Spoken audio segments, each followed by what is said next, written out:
كنديا دلك حدا بيرات حزة حدا يسكت حزة لما عاد وازيونا على إذا حدا سراويت TDF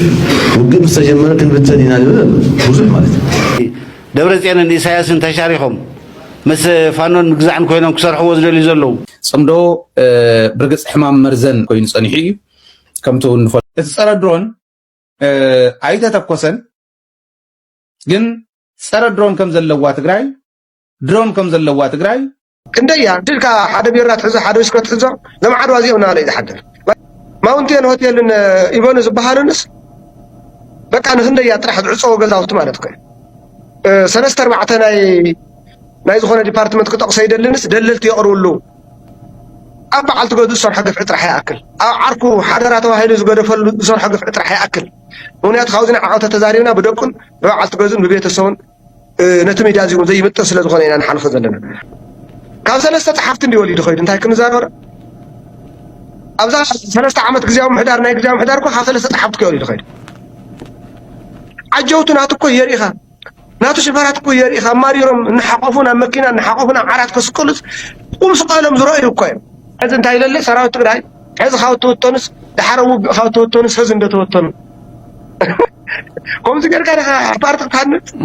ዝወጸለት ፒካል ሌባ ኮይኑ ምንም ዚ ኮትርጥር ይውልን ሌባ ኮይኑ ዝወሰፈ ሰረቅ ወይ ለውጥ ኃይል ልመጥ ነው سراويت TDF وقم مستجمرة كن بتسدينا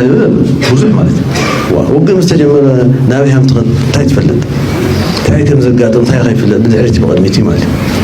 عندما زي كشعبي أزوز دول تمرتي بسفح حاتي برمقتي بتعمي الشعبي زقنعوا كويم كويم شعبي أبو حمس زوج القفة يبقلل أوارح حتى لا يستفعل لذي عاود TDF سراويتون كبتنا اللون تخيلوا حي سلام يتي تخيل كنا جزء خدمات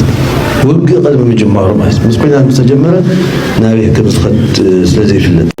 دبرت يعني الإساياس انتشاريهم مس فانون مجزعن كوينهم كسرحوا وزلوا يزلوا نابورهان تسقي مس برهان كوينهم كسرحوا وزلوا يزلوا وقع ناس بقى يتقني يحلون عينات كان وسع نتوم كومز جور زلوا ما تفيهم جور رو يناكنوا لزلنا سلزي زمز زلوا خينات زي ترف خينات حدا بزحط على زي كودا نسعر كلاي مطفيهم نغورو اب تግራይ سلام لمعات ديمقراسي نخمص منصف ننصفلو ناي موداتا خلو نسعر كبل يزدلي يغنيلي صعب ኤርትራ ዘለኹም ትዝማረኸኒ ሰብ መጪ ይዛረብ እንዲሉ ንሕና ቅድሚ ናይ አባዱላ ቅድሚ መስማዒ ናይ ወዲ ፈራዳይ ኢንተርቪው ከስማዓኩም ቶም ነባጫ ደበሌ ዝሕልዎ ዝነበሩ አለው ብዛዕዲ ስማعني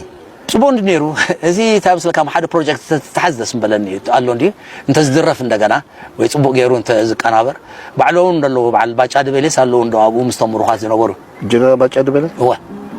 አሜላ ነይሩ هو صور علني اتوجلني لا انا حجي بتي عمقت ብዙح አይነበረንን ግን ክስዕስዕ ከሎ ፈልጦ مستم دقنستي ኮይነን ጡብ ገይረን قال ማለት ስዕስዓ ብርቱዕ ስዕስዓ ነይሩ ወዳይ ንዕለሉ ነርና نفع سعسعي قالي يديروا بحاجسي عبدالله ولا عبدالله انا فلطوني اي ذكروني قن باچا مسانا ديرو اب كارتر زبال ديرو مسو اب تحتو نيرو ذكروني بدا فيزኛ ነው አላ አንደኛ ወታደር ማለት ነው እስክስተኛ ነው ዳንኪረኛ ነው በዚህ መሃል ልብስ አልብሶ አመጣው አጫዋች ነው አጂ እዚ ናይ ምስክርነት ናይ ወድ ፈራዳይ ኢንተርቪው ዝነበረ ባጫ ደበሌ ሙሩክ ከም ዝነበረ ባዕሉ ምስክራል አለው ኣብዛ አውሮፓ ኣብ ሽዑ ኣብ ሳሕል ዝነበሩ ባዕል ባጫ ደበሌ አባዱላ ገመዳ መን እዚ ፓይሎት በዛ በጴጥሮስ ዝነበሩሉ ንዓቶም ዝሕልዎም ዝነበሩ ተጋደልቲ ናይ ሻዕብያ አለው ኣብዛ ዓዲ ባጫ ደበሌ ነግረኩም አለው መን ማሪኽ እንብለኩም አለው አይ ሆፕ ኣብ ኤርትራ ፕሮግራም ክትሰርሕሉ ተስፋ ንገብር እኔ እኮ ሙኩት የምትባል ለከረን 80 ኪሎ ሜትር ላይ ነው እግሬ ላይ ቆስዬ ተማረኩ ተማርካል እንዴ ታዲያ አንድ አመት የኤርትራ መሬት መንገድ ተራራ ነው መማረክ ነውር ይመስላችኋል አይደል ግቦዬ እሱማ ባጫም ተማርኩ ይልን ዲጄ ጁላን ተማርኩ ጀነራል ባጫ ደበሌ ደቀንስትዮ ትግራይ በሰራዊት ፌደራል ከም ዝተደፈራ አረጋግጸም ሙሩኽውን ሳዕሳዕውን ኣይኮንኩን ዝበሉ ኣምባሳደር ጀነራል ባጫ ደበሌ ጀነራል ነዛሃበኒ ብሔራዊ ቲያትር ኣይኮነን ክብሉ ተሰሚዖም። ኣብ ኬንያ በዓል ሙሉእ ስልጣን ኣምባሳደር ኢትዮጵያ ጀነራል ባጫ ደበሌ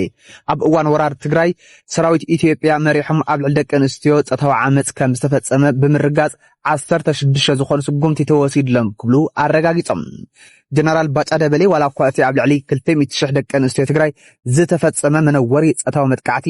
ብ16 ወታደራት ከም ዝተፈጸመ ገይሮም እንተገለጽዎ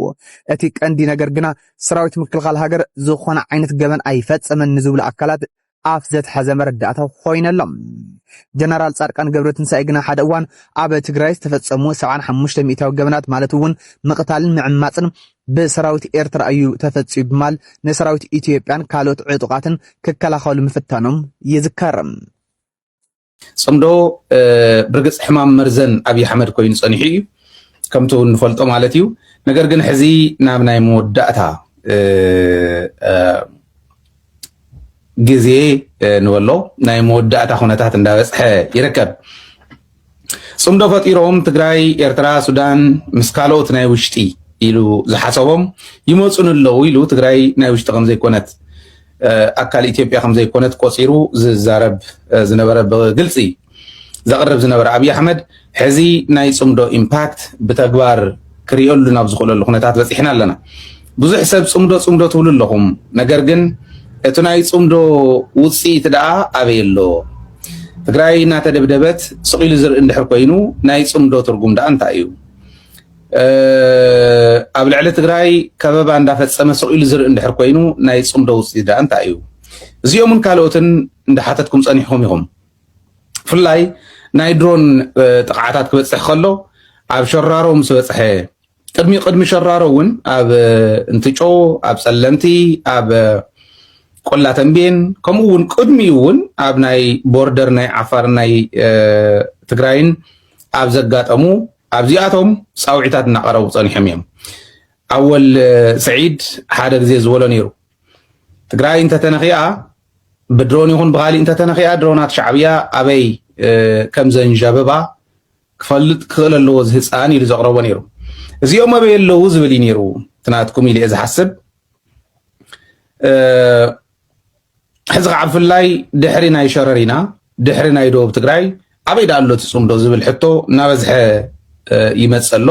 ብተግባር እውን ንሪኦ ኣለና። ነገር ግን ጽምዶ ኣብ ምንታይ ደረጃ ኣሎ ዝብል ወታደራውን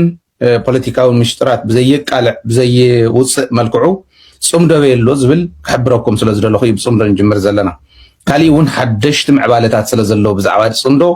እዚዩ ክሕብረኩም ስለ ዝደለኹ እንታይ እዩ ጠጠው ኣቢልዋ ዳ 4 ግዜ ምስ ደብደበት ብክልተ መንገዲ ክቕምጦ ይኽእል እዩ። ምናልባሽ እቲ ውሽጢ ምሽጥሩ ዝፈልጥዎ ግን ሰራዊትና እዮም። ከምቲ ዝበልኩኹም እቲ ፀረ ድሮን ኣይተተኮሰን፣ ግን ፀረ ድሮን ከም ዘለዋ ትግራይ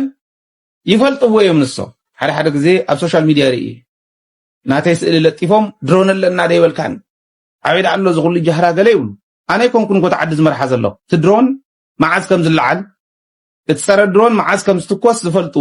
እቶም ሒዞምዎ ዘለውን ነቲ ክውንነት ባይታ ዘሎ ዝትርጉሙ ዘለውን መራሕቲ እዮም ዝትርጉምዎ ክጥቀምሉ ዝኽእሉ ንሶም እዮም። ምህላውን ዘይምህላውን ግን ነጊረካ ኣለኹ ኣነ ፀረ ድሮን ጥራሕ ኣይኮነን ድሮን እውን ኣለዋ ትግራይ ይብለካ ኣለኹ። እሱ ጥራሕ ኣይኮነን ዘመናዊ ዝበሃል ኩሉ ዓጢቓ እያ ትግራይ ሕዚ ዓጢቓ እያ። ተመልከት ንጃህራ ኣይኮነን ኣብ ሓፂር እዋን ተኣምር ተጸበዩ ማለት ከምኡ ኢልካ ምዝራብ ጽቡቕ ኢለ ኣይኮነን፣ ግን ብሚድያታቶም ሞራል ህዝብና ንምስባር ዝሙክሩ ጸላእቲ ይገርሙን እዮም። ትናቶም ውድቀትን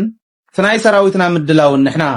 እንተነጊርናየ ነቲ ህዝብና ሞራሉ ከመይ ከም ዝህነፅ ፈልጠ እዩ። ሰራዊት ትግራይ ብቀደም እውን ዕጥቅና ካብ ጸላእትና ስንቅና ካብ ህዝብና ኢሉ ዝቃለስ ነይሩ። እዚኣ ሒዙ እውን ክስዕሮም ይኽእል እዩ፣ ግን ሰራዊት ትግራይ ሒዚ ከምቲ ማለት ኣይኮነን። ዕጥቁ እውን ካብ ባዕሉ ብደንብ ገይሮም ማልኡ ክጅመር ከሎ ብሙሉእ ዝጅምር እዩ። ለሚኑ ወይ ማሪኸ ክሕዝየ ኢለ ኣይኮነን ዝኸይድ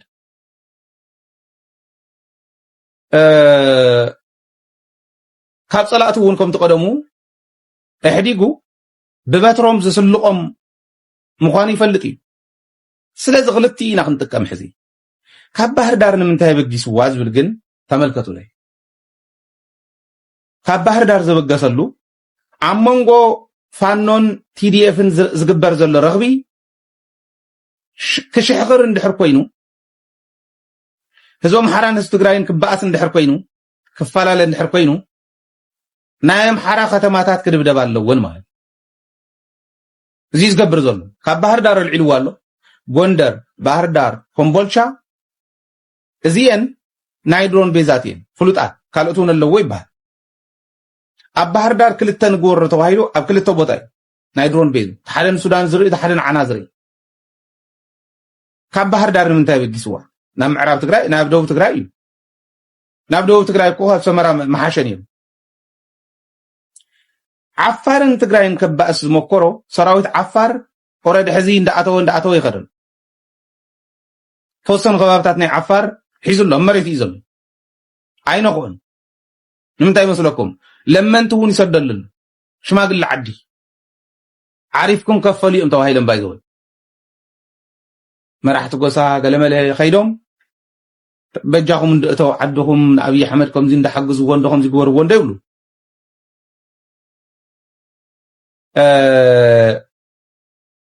ነጊሮሞም እዮም ዓሪፍኩም ከፈሉ ትግራይ ብዘይ ዓፋር ዓፋር ብዘይ ትግራይ ምዃነ ይኽእልን ዓፋር ከዓኸም ዓፋር ክነብር ክኽእል ኣሎ እዚ ስርዓት እዚዩ እንታይ ጠፍአ ናብራ የለን ከንብር ዝኽእል ኣይኮነን ኦረዲ ሰብ ይውዳእ ዘሎ ስለዚ ካብ ባህር ዳር ዘለዓለሉ እተለዓለትላ ንትግራይ ትወቅዕ ድሮን ተለዓለትላ ክትውቅዕ እያ ዝብል ንሕልፍ ዘይቀነና ካብ ባህር ዳር ኣልዒሉ ናብ ትግራይ ክወቅዕ ካብ ጎንደር እውን ከምኡ ካብ ኮምቦልቻ እውን ከምኡ ካብ ሰመራ እውን ከምኡ ኣበይ ከም ዝውቃዕ ንሶም ባዕሎምቶም ኣዘዝትና እዮም ዝፈልጡ خمس تقبر الله حنسا مستقراي تسامع خمس تقبر الله حنسا نفانو خمس تقبر الله هذا خمس تقبر الله نجزا رؤسو تي ناكوينات وكويناتات ناي مدلاو دبحال دلو رايو لا يدليو قداونا يكونن بزرزر بجارا وون بالتفلا لي منقدي اوج كويناتات نزو اوج كويناتات زي كتقول بنتي ارترا خمس تقبر الله الك خصي نوانا صحف مصحف زحنخي عشالكم وقبر يخليني ين تا وردنا بلو حدش ነገር አይኮነ ክትብል ተላግም ኣብ ኢትዮጵያ ኸሙና ጋጥም ይፈልጥን ከምዛ ዓይነት ነገር ተራይ ይፈልጥን ዝሕጂ ዘሎ ጉዳይ ግን ነትኾም ዝብል ደል ዓድዋል ገዛኻ ሽግርካ ፍትሐቅድም ሽግርካ ፈትሕኻ ድሐርክ ትከስስ ትኽእል ተዘሎ ተሰልቢትካ ዝሁሉ ገርሂ ይኮነን بيوهنت أكونن بتطبق دليت تجبع متحققات استجارو نزي لحلفنا يو موائلات نعو زختم نبذ حشة مسعي زوسدنا زمدنا خل مسرت علىنا سجا مجا خل بلي بلنا كنا ترى بلنا لنا كانوا وفر لنا سوايلو تسريع له خندي عمتات أمودات نعو بايتا رجيسكا خوينات الناتدالخا مسيغات تخصص إيرترا بيناي لوجيك بيناي مموات أنا سمعوين بحكي قرمو يقولون هدما نقدميت سلبطة حصوت بالدنقار كم زيد مسألة بتاريخنا إثيوبيا وانت رأي فلتني